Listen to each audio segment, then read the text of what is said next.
supply cord's only probably about 3 feet long, and you need to be able to power it by something. And in my case, I'm going to have to alter this switch to allow me to get a power cord. Once for my light, once for my fan. That's what's next. And then after installing power to this receptacle, now you could run your extension all the way down. And this will be, I'm actually going to cut this and actually shorten it up a little bit, but just for demonstration purposes, it comes all the way back around and back into here. So you could route it however way you'd want to. While I was at it, I also put in a timer for my fan. And then over here is the wand that you'll use. So you can see all the settings here. You got hip cleaning and movement. So it actually goes back and forth. And you can turn it on, turn it off. And then also female cleaning and moving. Drying's nice. You actually have a couple temperatures that you could use. There are presets. There's about, I think, 3 or 4 temperature presets you could push and get out of that. And then cover open, cover close. Just push that button. It closes. You also do seat open. Hit them both. Then they go. They both open right up. You also have auto cleaning methods, so it allows it to clean its nozzle and head. You have seasonal temperature sensing. I haven't played with that one yet, but water pressure, you can play with that. There's 4 settings for that, up and down. Spray wand, you get to move its location forward and back if you have a preferred location for it. You have your night lamp, hit that, turn that on and off. But you also have these lights on the side that are always glowing. So as long as it's on, those are glowing. That gives you the ability to see quite well inside of here. And then eco, I haven't played with that one yet. Air temperature, push that. There's a couple of presets for that as well. You pick what you want, 45, 50, 55 degrees. I think I have mine at 50. And self-cleaning. And then the power button up there, you can shut the whole thing off. And then to close everything back up again, you could do the seat first. Then come back and close the lid. And a neat feature of this too is when you get in proximity, it actually opens the lid for you too, and that's adjustable as well. There's a lot of hidden features to this. We're just getting started with it, but as I walk close to it, I'll go ahead and place the wand out of the way. You can see I don't have it in my hand now. And we're going to walk forward.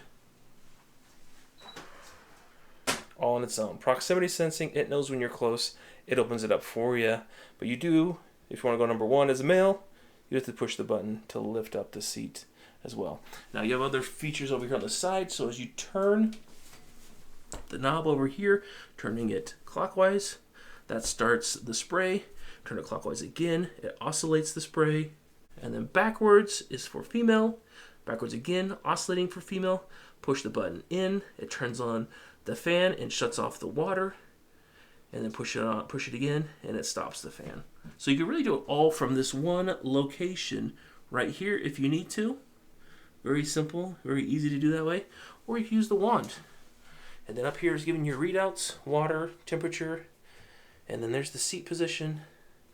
And extra lighting here as well. Alright, so let's talk about some features we like and don't like. As you can see there, the lid opens up on its own as you come within proximity of it. That's adjustable, but apparently the adjustment isn't so great. So even when we walk by this door and we're outside here, it will still trigger as we're in the hallway here. And that isn't what you always want. You don't always want this thing to open up, but guess what? It opens up either way. So that is actually frustrating because I think long term, this motor that's inside both this lid and also the toilet, they're only going to last so long. The other part, it's made in China. The top competitors of this, they're made in Japan, they're made in Taiwan, typically better places with better quality of components. But this one does have nicer kind of cool features. It has lights up here. It actually gives you readouts of the temperature of the water. It's going to be splashing your booty. It also has a sensor here. It is actually warm right now. The seat is warm. And I'll say the functions, this won't work. You can't use the sprayer unless it detects you here. And it detects you because it has a sensor in the legs. I know for sure it's this side. It may also be this side. But if a little kid is on here, then it's difficult for children, because their legs are a little narrower, for them to turn on the sensor so they could use the bidet. So that's worth noting. Overall fitment seems okay. I will note that depending on the toilet that you have, this could be a little slippery when it sits down on top of it. Just try to match it as best as you can to what they have here. Now, all these features are nice. The cover close, push that button, it closes both the bottom and the top sequentially. Very nice, closes up nice and clean.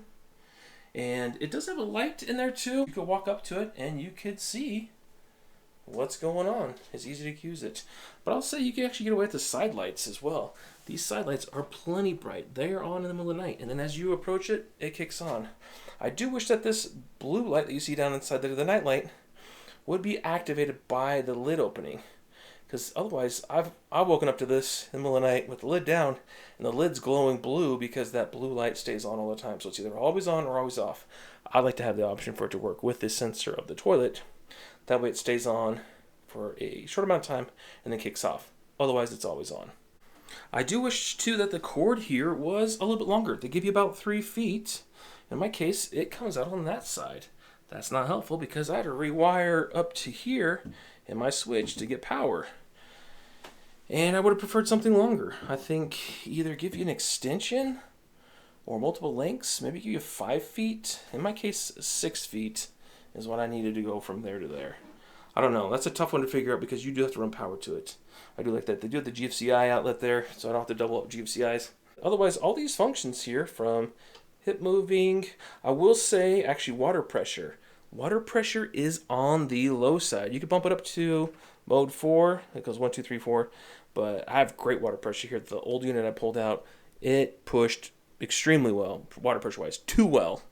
Actually hurt. And this one, you can turn it up, but it is nowhere near as strong. This is a very gentle cleansing. So if you want gentle cleansing, then this will be perfectly fine. If you want a more aggressive or medium range cleansing, this unit isn't quite that. And maybe there's, I don't know, maybe there's a way to boost it in there, but I haven't found that yet. But the moving, cleaning, that works. Drying works. You have multiple temperatures with drying. That is really nice. Typically, most of these options have 2, 3, or 4 settings that you can pick from. Seat up and down, auto cleaning, seasonal temperature sensing. I think that's for the water. I haven't used that. There's the night light right there. It's either on or off. There it is, on. There it is, off. Spray wand, you can pick where it comes out at. That's nice. Stop, eco. I don't know what the eco's for. Air temp. You can change the air temp when it blows on your derriere. It actually is a nice feature. It actually gets quite warm. Self-cleaning, water temp, that as well. That is nice to change the water temp. Very soothing if you like it that way. And all in all, just a neat little unit.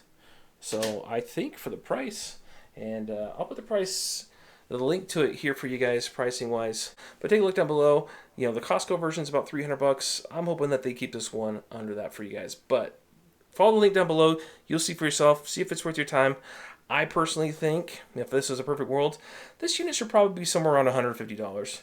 Maybe a little bit low, a little bit less if it's on sale. I don't know that I go much more than that. I feel like for what you're getting here, it's great, but there's not like superb, like top of the line stuff going on here. So I think it's all right. It's a good unit. I'm hoping it lasts a long time, and we'll give it a shot. All right, guys. Thank you for watching. Please, if you enjoyed this video, please like and subscribe. That way you don't miss out on more things tested.